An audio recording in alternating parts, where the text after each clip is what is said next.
The following episode of The Kingdom of Isolation contains footage from the film being discussed. The footage is used solely for the purposes of education, commentary, and criticism under fair use. Please support the animators by watching this film on Disney Plus or home media where available. This episode also contains spoilers throughout.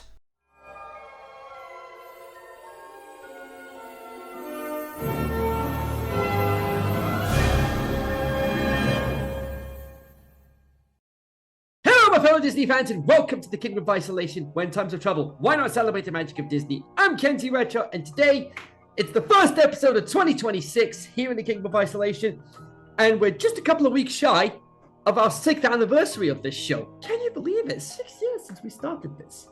So today we're going to be looking at Zootopia 2, which released in November of 2025. It's also known as Zootropolis 2 in some areas of the world. But before we get into this sequel, we're going to go back to 2016, where it all began for the first film. And going forward, I'll refer to it as Zootopia, just make things a little easier. So when Zootopia arrived back in 2016, it introduced audiences to a sprawling city where predators and prey live side by side across wildly different districts. From the frozen tundra of Tundra Town to the blazing heat of Sahara Square, at the center of the story was Judy Hopps, an endlessly optimistic rabbit from a small farming town who dreams of becoming the first bunny police officer. In Zootopia, and things don't quite go as planned though. After being assigned parking duty, Judy teams up, reluctantly, with sly fox con artist Nick Wilde to solve a mystery case involving missing predators. What begins as a simple investigation quickly unfolds into a much larger conspiracy that forces the pair to confront their fears, stereotypes, and prejudices that exist beneath the city's seemingly perfect surface. What made Zootopia stand out wasn't just its clever buddy cop mystery and fast-paced comedy. The film tackled themes of bias, discrimination, and social division through its animal allegory, all while building one of Disney's most detailed animated worlds in years. In short, Zootopia was not afraid to get political. So, the film's impact was recognized beyond audiences as well, as it went on to win Best Animated Film at the Oscars that year. And that cemented its place as one of Disney's most celebrated animated films of the 2010s, next to Moana. So here in the Kingdom of Isolation, when we went through Zootopia a few years ago, it scored a very respectable 88% on the scoreboard. And that rating reflected its smart storytelling, memorable characters, and the way it balanced humor with meaningful themes. It didn't quite reach the very top of the Disney rankings, but hey, you're not gonna beat Hercules, The Lion King, and Beauty and the Beast anytime soon, right? But it did comfortably secure its place among the studio's strongest modern releases. And now here we are, as we're now into 2026, so it's now been a decade since this film came out. Zootopia 2 promises to reunite Judy Hopps and Nick Wilde for a brand new case, expanding the city, its characters, and the ideas that made the original film so compelling. So, in today's episode, we're asking the big questions. Can the sequel capture the charm and sharp writing of the original? What new parts of Zootopia might we explore? And could Zootopia hop even higher than that 88% score we gave the original? Let's grab your badge, avoid the slots at the DMV, and let's head back to Zootopia. So we get a brief recap of the first film, ending with Jennifer Goodwin and Jason Bateman reprising their roles as Judy Hopps and Nick Wilde. We're also building up to the centenary of Zootopia's weather rules that allow all animals from all climates to coexist. Mayor Winddancer is voiced by Disney veteran Patrick Warburton, last seen as Kronk trying to impress his father in Kronk's New Groove, which you can hear my thoughts on in the top right of your screen, alongside all the Kingdom of Isolation episodes that we've done so far. Then maybe we can all embrace our differences and be better together. Inspiring speech. Idris Elba also returns as Chief Bogo, giving everyone their assignments for the next case, and so-called we get a so-called customs inspector who's smuggling in the shipyard. But wait, hang on. Where's Hops and Wild? Now, according to director Byron Howard, the sequel also pushed Disney Animation's technical scale further than ever before. One particular shot reportedly contained around 50,000 animals on screen at the same time, making it the largest crowd scene ever produced by the studio. Chief, hi. If you're looking for Nick and Judy, they said they got it. Oh, thanks, Clawhauser. Voiced again by Nate Torrance. Wild convinces the inspector to let him and Hops to let them see the shipyard. How? By disguising themselves as parents for their birthday boy. Birthday? Yeah, first one since the accident. Hops uses a lockpick disguised as a toy train and tries to open one of the cargo containers. Hang on, where's Jill Valentine when you need her? If you're gonna need to pick a lock on something, it's only fitting that you have the master of unlocking with you in this case. Yes, I've been playing Resident Evil a lot because the franchise is 30 years old this year. I've got a gaming channel. It's the same name here, Kenzie Retro Gaming, where I am going through gaming franchise marathons of Sonic the Hedgehog and Resident Evil because they're both celebrating significant milestones this year. Hops manages to get the container open when... Hops and Wild, you are not authorized. Stand down and wait for backup. Busted! Hot pursuit time through Sheepshire, all while Always Win Michael Giacchino provides another fun film score. Things start ramping up very quickly as they approach a parade while the driver is knocked out. Hops makes it into the van, but it doesn't end well. Ebenezer Linksley. Suspect apprehended, and Hops finds a piece of reptile skin, makes it back to the station, and listens into Nibbles Maple Stick, a beaver who has a podcast and is voiced by Fortuna Feimster. Of course, Zootopia does not allow snakes. There ain't been one of those around here for at least 100 years. Yeah, that's not convenient at all. Honestly, that hyperactive podcast energy works perfectly for a character who seems to know absolutely everything about everyone in the city. Chief Bogo is... absolutely livid. At Hops and Wild, or Bunny and Orange Dog as he calls them. The Zebros, side note, are actually quite funny in the background, but you wouldn't believe me if I told you they were voiced by former WWE champions CM Punk and Roman Reigns. Another hilarious name in the cast is Michelle Gomez, who voices Captain Hogbottom, who absolutely lays into our dynamic duo before Wild retorts and doesn't help his case. If I may, I think someone's just jealous that we got to drive the Squealmobile. Or maybe you thought it was your mama. Yeah, definitely not helping your case here. Bogo does admit to Hobbs that he does like her, despite his frustration with her at the best of times. But the fact that the headlines today doesn't exactly inspire much confidence. That pretty much speaks for itself.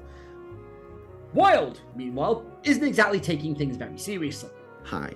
You know, this sounds a lot like just a you guys conversation, so what I'm going to do is I'm going to go ahead Is there a reason why you don't take anything seriously? Jokes are a classic defense mechanism for someone with a traumatic childhood. Would you like a traumatic adulthood? Now, I'm not even going to try and respond to that because I've been through enough trauma to last me a lifetime. No pressure on Hops and Wild as they need to fix their partnership or they're going to be split up. Next up, Partners in Crisis, one of the focal points of the trailers.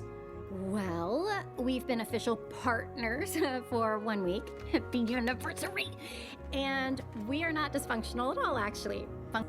Completely false, according to Dr. Fuzby, voiced by Quinta Brunson, creator and star of Abbott Elementary. Now, her casting fits the character perfectly. That mix of calm professionalism and absolute disbelief at how dysfunctional these two partners actually are. She points out what Hobbs did wrong. Answered first, didn't let Wild answer, state of denial, and taps her foot while in discomfort, while Wild gets absolutely roasted and called out for being emotionally insecure. Emotional damage! Time to start the session. First off, introducing themselves. First partner step up, and it doesn't exactly start well.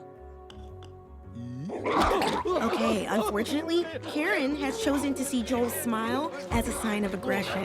Hackles down, Karen. Karen, hackles down. Joel, the safe word is coconut. On the nose, if you ask me, with that jump cut. Hobbs and Wild head home. She gets a call from her parents, the father I cannot stand. While Wild finds something to watch on the Zootopia equivalent of Hulu or Disney+. Hobbs has a news broadcast on regarding a potential Tundra Town expansion led by the Lynxleaf family, who's led by the patriarch Milton, voiced by David Strathairn, who has an Oscar nomination for Good Night and Good Luck. The Lynxley Journal is going to be on display at the gala that evening. Hobbs then spots something on the broadcast. Following an infamous reptile attack. The Lynxley Journal, containing the patented weather wall plans, was originally written by Ebenezer Lynxley, bringing the whole The same catering company from what we saw earlier. Now, Hobbs makes it over to Wild's home, and they both get ready for the gala. Well, we get Shakira back as Gazelle with the movie's theme, Zoo. In contrast to Try Everything, this is just fun to listen to as a party track. With Try Everything, it had a message behind it. It was inspiring, it was motivational. I won't give up, no, I won't give in until I reach the end and then I'll start again. Here,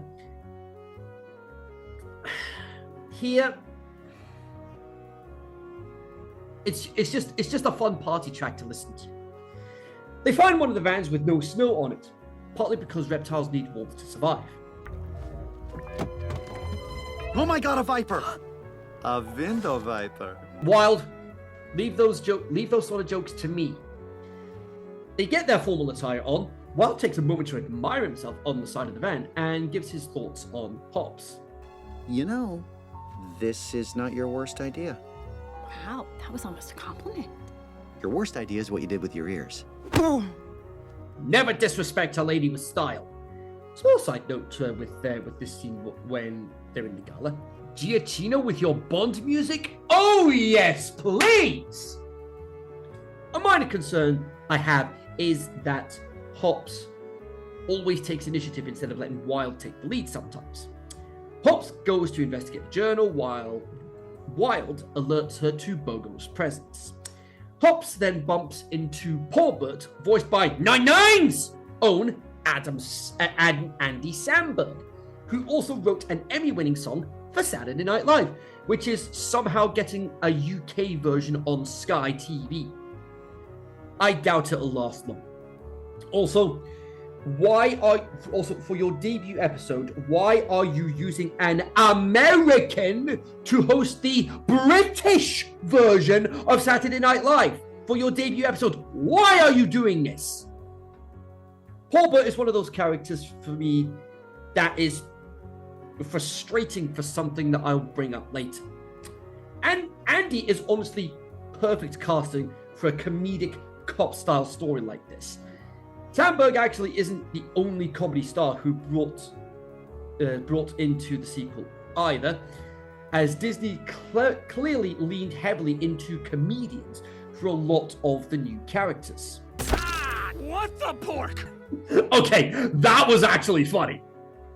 Wild finds more reptile skin as the Lynxley family make their appearance.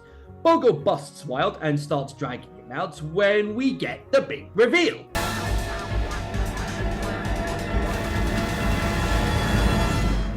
There's a snake!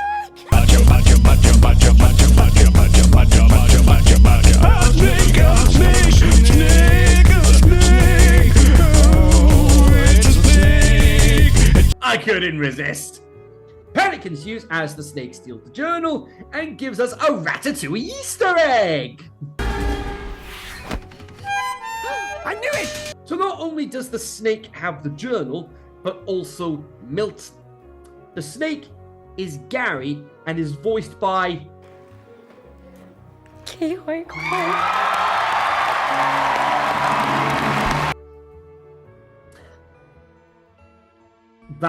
That moment still gets me. I actually remember watching that Oscar ceremony that year.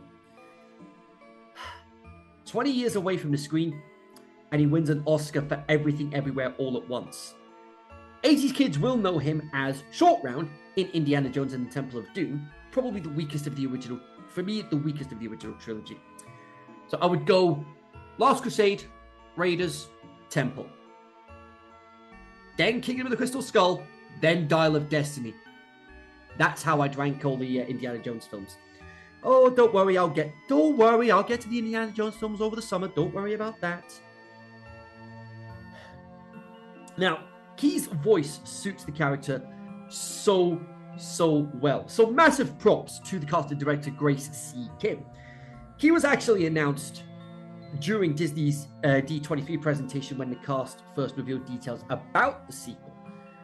And Kwan's casting came just a couple of years after that Oscar-winning comeback performance in Everything Everywhere All at Once, making him one of the most exciting additions to the cast. And on the subject of the cast, here are some of the names that auditioned for various roles in the movie. So, you had John Goodman, Brad Garrett, and Timothy Oliphant auditioning for the role of Mayor Brian Windancer before Patrick Warburton was cast. Although there is one more name that I need to bring up. And his name is John C. Well, the opportunity was there. Why wouldn't I take it? Issa Rae auditioned for the role of Dr. Fuss before Quinta Brunson was selected. Kate McKinnon, who is absolute comedy gold, other than Ghostbusters 2016, which is much like Bruno, we don't talk about. Kate McKinnon auditioned for Nibbles Maple Stick before Fortune Feimster was selected. Antonia Banderas and Edward James Olmos auditioned for Jesus before Danny Trejo was selected. And for Gary, you had Randall Park, John Cho, Stephen Ewan, Glenn from The Walking Dead, given one of the most brutal death scenes in the entire show. Yikes! Oh, and BD Wong, who we all know from the Jurassic Park franchise. They all auditioned before Ke Huy Quan was selected. For Milton Linksley, oh boy, some of these names, you are stacked! Kelsey Grammer, Ted Danson, Mark Hamill, Albert Brooks, and F. Murray Abraham all auditioning for that role before David Strathairn was selected. Michael Pena auditioned for Anthony Snootley before John Leguizamo was selected. Jamie Chung, Karen Fukuhara, Lana Condor, and Stephanie Sue auditioned for Kitty Linksley before Brenda Song was selected. And then you've also got Catrick. Yeah, it's a play on Patrick. Make of that what you will. For Catrick Linksley, make of that what you will. When it's a play on Patrick, clearly. You got Elijah Wood, Joseph Gordon-Levitt, Andrew Garfield, and Tobey Maguire. So you've got two Spider-Man, you've got two Peter Parkers, you've got Frodo Baggins, and you've got Jim Hawkins from Treasure Planet, all auditioning for Catrick before Kevin McAllister himself, Macaulay Culkin, was selected. And then you've got Paul Butts, Ben Schwartz, Bill Hader, John Mulaney, Jake Johnson, and Jorma Taccone all auditioned. And hey, look at that! Another another another two Spider-Man actors. Jake Johnson as Peter B. Parker. And then, of course, you've got John Mulaney with You Got a Problem with Cartoons? Bill Hader, Fearing Inside Out. Ben Schwartz, Sonic the Hedgehog. And they all auditioned before Andy Samberg was selected. So that's a hell of a list. We aren't the bad guys. First seed as to who the real villains are in the movie. Now, unfortunately, Wilde does knock Gary out with a frying pan to the back of the head. Gary's words are proven correct as Milton wants him dead, Hobson Wilde to file a report and remain silent. Blackmail and extortion, powerful family obsessed with keeping power by any means necessary, covering up the truth. Yeah, there's your political storyline for this film, ladies and gentlemen. Gary escapes with Paulbert, Hobson Wilde are picked up by the mafia boss, Mr. Big, Chief Bogo is fanged by Gary and the mayor is interrogated by the Linksleys. Mr. Big points Hobson Wilde in the direction of Marsh Market, and our dynamic duo are picked up by Nibbles. Oh, you called the right beaver. If you want to talk to a reptile, I am your gal. Also, if you need to talk to a jackalope, which are real, Mom. There's always that one character that steals every scene they're in. Case in point. Next stop, Marsh Market. Great call. We need her. Oh, yeah. Like a hole in the head. Bad timing. That barman has that, you said what, boy? Look about him. They get a fairy, and we get our third Disney Pixar Easter egg of the movie. So we got Ratatouille earlier. We had the Zootopia equivalent of Hulu and Disney Plus. So what's the third Disney Easter egg? This is the night, it's a beautiful night, and we call it that. Oh, Lady in the Tramp. Now, into a reptile club we go to meet Jesus, who's voiced by Danny Trejo. A bowl of worms as the food of the day. Okay, so what's the deal with the journal? Perhaps pertaining to... Eat first, talk second. Okay then.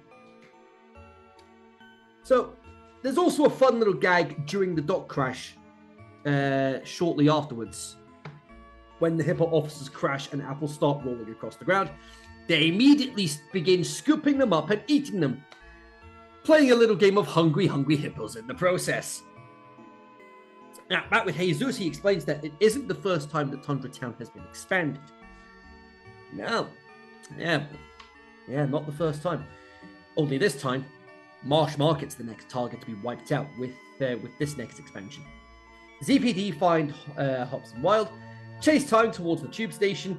Nibbles gives them advice not to go for the red line, which Judy immediately ignores. Big mistake. We also get an Alan Tudyk cameo as Duke Weaselton. Once again, selling more pirated movies. I guess video piracy is still as problematic as it was when he first made an appearance. Now, Nick saves Judy from almost drowning, and tension builds between them. They soon find the mountain gods, yeah. As they guide them to the honeymoon lodge, yeah. Hobson Wilde break the pen she said was a gift, which is another clue for the ZPD to find where they are. Dr. Fusby was right. You two really are dysfunctional, and you have serious issues. Hobbs finds more snakeskin and discovers that there was originally a reptile district. Wilde's been spotted, and after almost falling through the floor, and then passes the point of no return. Nick! I don't care about the case. Judy, it's not worth dying for. The world will never be a better place if no one is brave enough to do the right thing. Lodge falls apart. Wilde is captured while Paulbert saves Hobbs, who's just been tranquilized. Fun times. Milton tries to get information out of Nick with no success, leading to what was foreshadowed earlier. Where are they, Mr. Wilde? Begin the expansion. Freeze Marsh Market. Flush everyone out. Back with Porbert, they hide in his tent and it's revealed that he smuggled Gary from overseas. It's then revealed that a snake created Zootopia, not a mammal. The snake in question? Gary's great-grandmother with that journal. We go to the past where it's revealed that Ebenezer Linksley stole the idea of Zootopia and the weather walls for himself. All that's needed now is the original patent. Ebenezer murdered his own maid and framed the snake for the crime. The desert tundra weather wall is the oldest one in Zootopia as well. And that's their next destination, to turn on the power to the reptile district and find the original patent. Back with Nick, he's in the jail cell, opposite Nibbles, who manages to get them both out. Unless you happen to know the fastest driver in the history of Zootopia? Cue flash in 3, 2, 1.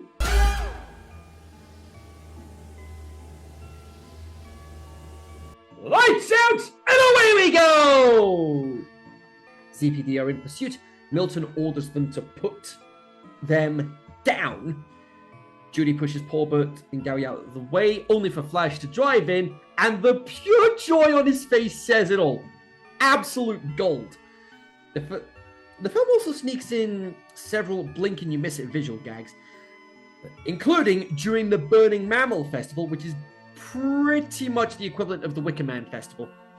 For example, you've got a zebra and a wolf briefly dressed as Darth Vader and Luke Skywalker. Next year, I'm going to do the Star Wars films for the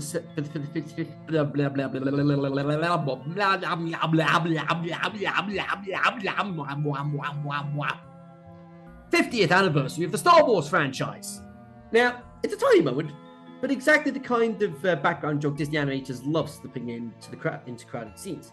Hobbs makes it to the control room, mission almost complete. They find the clock tower when... Oh my god. You absolute snake! You blew it! I was just getting to that, Sandler. This is my biggest gripe with the movie. You had a golden opportunity to not have Porbert be like his family. You could have had him be forced to follow the orders while he still remained the black sheep of the family. But instead, you decide, nope, let's make another twist villain. You already had your villains in the Linksleys anyway. Porbert did not show any intentions of being like his family at all throughout the entire movie up to this point. You could have had him not be like his family, but instead, you have it be like his family anyway, meaning... You blew it! Porbert throws Gary out in the cold, and Judy begs him to not be like his family. I don't want to be different. When you've shown the exact polar opposite of what you just said throughout your entire time on screen. Porbert tries to take Wild out, takes out Nibbles, and I'm so frustrated over what I've just witnessed because we did not need or want a twist villain. We want actual villains who are just pure evil. No twists, no complex sympathetic backstories, pure, unfiltered, unapologetic evil. And we already had that with the Linksleys. Porbert does not deserve this role and never will. Could have been against his family, but he chose to be like them in the end. Absolutely pathetic. Anyway, Gary wraps himself around Judy, keeping her as warm as he can, while we get some beautiful music from Giacchino. And stunning visuals of Gary's scales changing. CPT try to apprehend Gary while Nick tries to fight off Porbert. Gary brings Judy back, saves Nick, and Porbert falls into the snow. Nick and Judy both apologize and open up to each other. And now they start pursuing Porbert, who's only gone insane.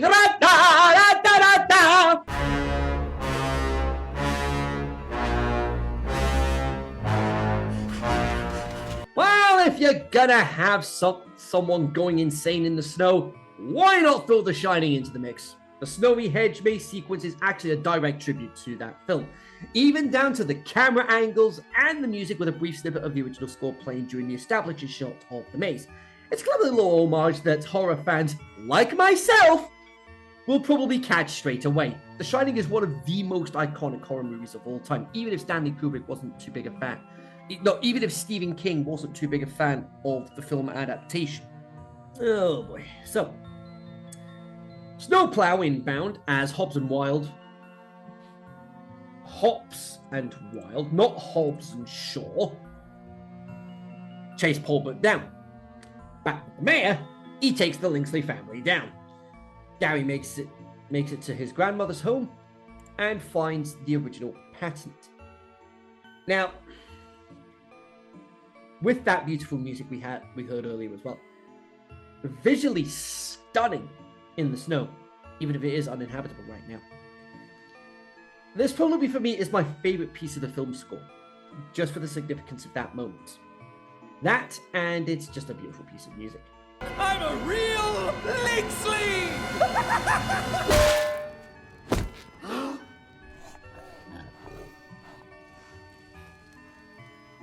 That'll do, Pig. That'll do. They're both hogs. It makes sense. The Linksleys are arrested and disgraced. Hobbs and Wild are heroes. The Reptile District is back. Gary's family are reunited. Nick repairs the pen, and Bellwether tries to get to the Outback Island, only to be busted by Hobbs and Wild. Because while trying to escape prison, Nick Wilde may have pressed a button to open up every jail cell in the area, and all the criminals escape. Then we get another performance of Zoo by Shakira over the end credits, and we get a post-credit scene. For some reason, because every film needs a post-credit scene these days, unless you've actually got something confirmed, and that there's gonna be another sequel on the way, do not have a post-credit scene!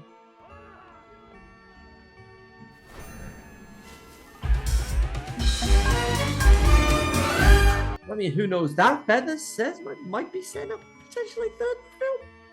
Who knows? The post-credit scene with the Feather has a funny bit of behind-the-scenes trivia as well. So the animators didn't actually have time to build a full-blown model. So the Feather and Shadow were borrowed from another Disney film, specifically the Hawk form of Maui from Moana. And we have the live-action remake of that coming out over the summer. Oh, goody. I've got to start doing the live-action remakes soon as well. That'll come after the that's going to come after the anniversary episode, where it's going to be a tribute episode to Disney Toon Studios. Anyway, time for the scores. Now the story, I'm going to give a 9. The story is one of the film's strongest aspects, as described as I've gone through here.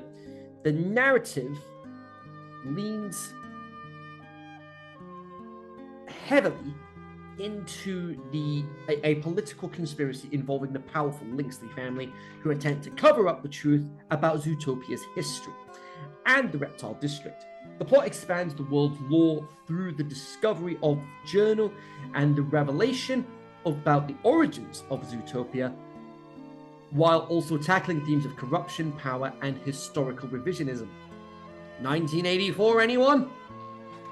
The idea of influential figures manipulating the narrative to maintain control feels particularly relevant to modern audiences. Yeah, definitely 1984 vibes. Although, not to that level of extreme. It gave the film a sharper thematic edge than a typical animated sequel. The mix of detective mystery, political intrigue, and world building keeps the story engaging and ambitious. The characters, I'm going to give a 7. Now, oh boy, the characters I'm going to give a 7. The returning dynamic between Judy Hopps and Nick Wilde remains entertaining, especially as the film explores the strain in their partnership and their attempts to fix their dysfunctional working relationship. Side characters like Nibbles and Gary also add energy and humor throughout the story. However, the biggest weakness comes from Paul Burt Linksley. As I've already highlighted, a missed opportunity where Paul Burt initially appears to be different from the rest of his corrupt family, but instead of remaining the black sheep, he ultimately becomes another twist villain. Now, this undermines the character's earlier portrayal and removes the possibility of a more nuanced arc, making the reveal feel unnecessary given that the Linksley family already functioned as clear antagonists. Visuals, I'm going to give a perfect 10. Visually, the film is just exceptional. The sequel expands Zootopia significantly by showing more new districts and environments, including Marsh Market, snowy tundra locations, reptile clubs, and large-scale city scenes.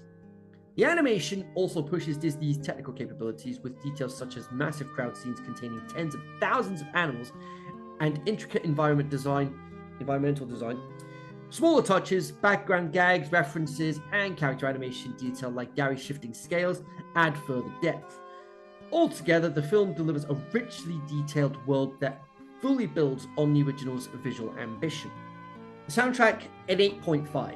The score from Michael Giacchino is absolutely phenomenal, continuing the energetic and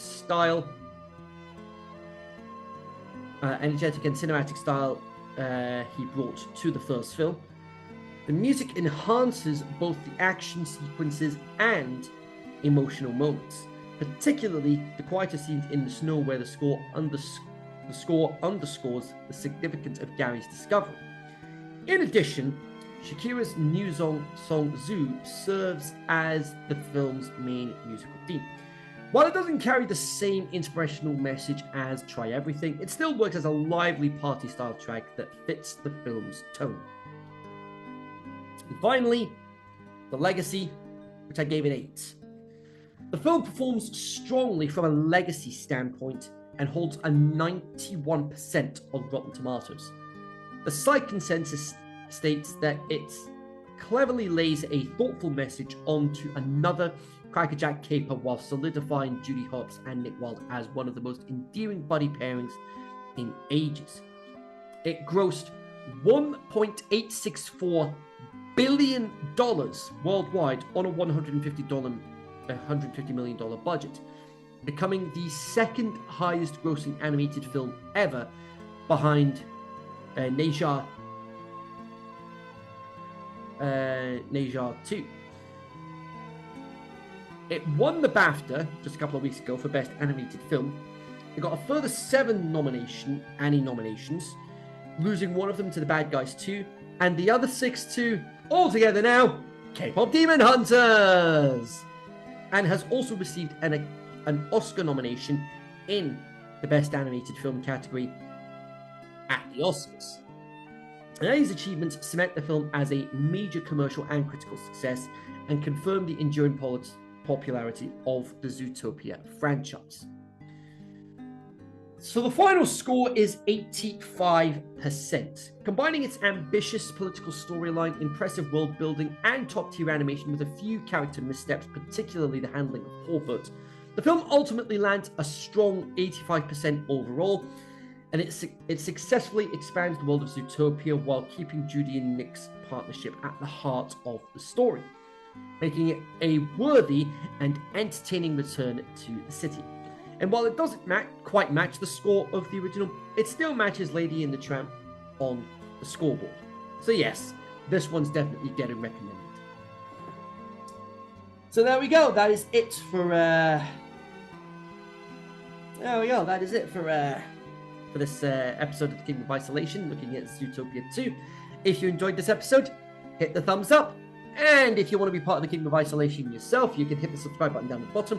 Click the bell, turn on notifications so you don't miss when the next episode goes live. The content I've got on my passes page is now, what I'm going to need to do is I'm going to need to re-record those episodes. Excuse me. I'm going to need to re-record those episodes so that I can put them up onto my Patreon. If you guys so wish. So I'm gonna get my Patreon back up and running. So you guys can get access to those extended episodes of The Kingdom of Isolation and the return of the movie soundtracks, which means, yes, you're gonna get to hear the film score for this film and Zoo from Shakira in that Patreon episode. So here we go.